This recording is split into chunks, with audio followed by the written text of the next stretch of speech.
list. Of course, I usually don't show my list to people, but early on there was mention of the band 10,000 Maniacs, and it's like, yeah, I have to respond to that one. I know that people said that before where they don't quite understand why a music act has a certain name. It's like, they just need a name. And I'm familiar with how that band took their name from a movie, and of course some others from that era have done the same. Babes in Toyland, They Might Be Giants. That was also the name of a movie before it became the name of a music group. Yeah, I like 10,000 Maniacs because they had the song These Are Our Days. It was a reminder of being in school. And later on I saw frontwoman Natalie Merchant perform in concert. I moved to suburban Chicago by then. Alright, so there we go. That's my callback, that's my answer to what was there earlier. And maybe you know me as the bank employee, so yes, I have tales from the bank, like tales from the crypt. Actually, I guess there are like 3 stories this week, or maybe I can lump it together and make it 2. I say that all the time, I like being able to lump together certain things. All right, sometimes there are visitors to the shop where I work, and with 2 of them, they were polar opposites, for lack of a better term. First one was just somebody who shows up, opens the door with a key. It's like, all right, that's a little unnerving, but what are you going to do? And then I heard them on the phone, and then they leave and come back, and it's like, yeah, if they're coming back, I need to know a little more about what they're doing. And then I finally said to him, it's like, dude, I need to know who you are and what you're doing here because I want answers from my boss. He didn't answer me the first time, so I had to ask him again. It's like, all right, at least I got the answer on where you're from. It's like, yeah, you should know that somebody works here. You're opening a door to where somebody is, and it's probably a good idea to announce yourself. And that's polar opposite to the other one where I had visitors, because in that case, it's typical, somebody rings the doorbell, I answer it. And then I ended up saying, all right, I know you, but not you.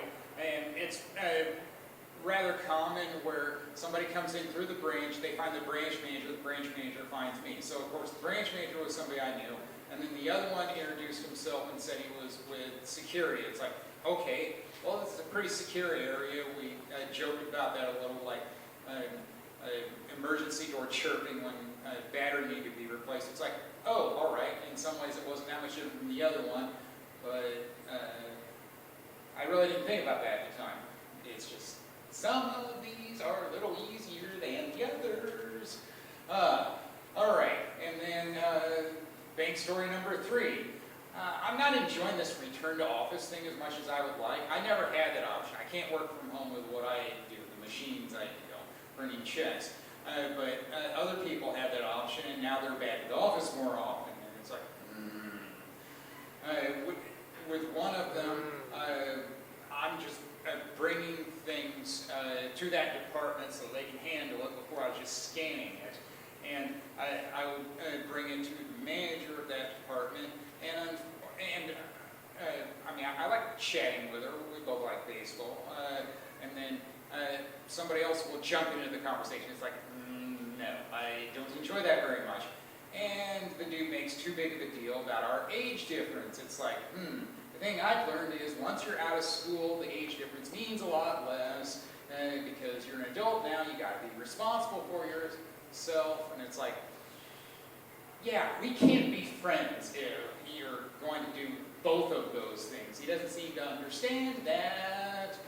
Eventually, I guess I'll have to report him on some level or another, or saying I'm just going to drop and leave. Got to think my own personal happiness. And eventually I do the right thing, for me. All right, and then the other one, it was somebody said, guess my age. It's like, older than me. And it's like, yeah, I really don't enjoy this. Why do you ask me to do this? Usually women don't want to talk about how old they are. And it's like, about what I eat and how I eat. It's like, yeah, I already have a mother. I don't need another one. I don't know why you're asking so many damn questions. What I eat is my business. But what are you going to do? All right, there we go, 3 bank stories. And I'm still doing the Red Box thing. And got to do the history nerd thing when that's available. I found out that there was a movie called American Trader, and that's a part of history that I wasn't familiar with on some of the radio propaganda people during the Second World War. And this was about the one called Axis Sally in Germany, and Al Pacino played her lawyer. It's like, all right, I'll give it a few stars because of Al Pacino.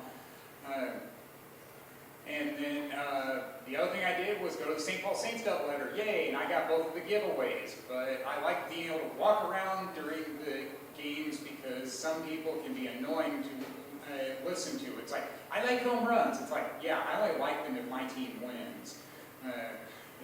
That's really weird on priorities with people. You drive for show, you putt for dough, like they say in golf.